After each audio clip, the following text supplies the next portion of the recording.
आणि त्या सकारात्मक बाजू मधून अतिशय सुंदर परंपरा आपल्याला मिळालेली आहे.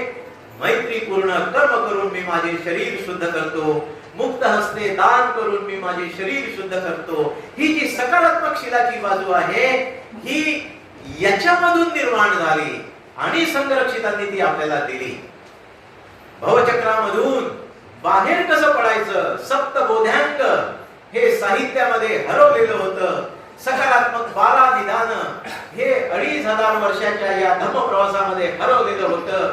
डेव्हिड आणि म्हणजे डॉक्टर बरुआ आणि रीस डेव्हिड यांनी ते लक्षात आणून दिलं आणि संरक्षितांनी मग बघा आपल्या सिलेबस मध्ये त्याची मांडणी केली.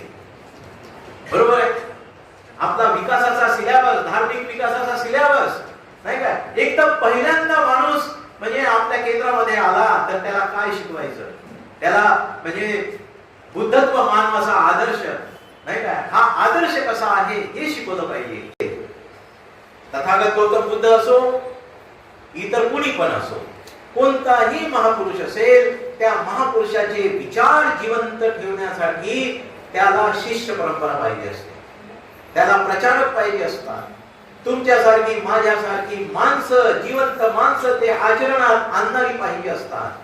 जी आचरण करणारी माणसं आहेत, जे प्रचारक आहेत, स्वतः आचरण करतात आणि समाजापर्यंत ते विचार घेऊन जातात, अशी माणसं, अशी शिष्य परंपरा जोपर्यंत जिवंत राहील तोपर्यंत महापुरुष जिवंत असतो. ही परंपरा, शिष्य परंपरा संपली की किती मोठा महापुरुष असो, किती सुंदर त्याचे विचार असो, ते समाजामधून नष्ट झाल्याशिवाय राहणार नाही. संरक्षितांनी या आध्यात्मिक संघाच्या माध्यमाने, हे आध्यात्मिक आंदोलनाच्या माध्यमाने हे साध्य केलं.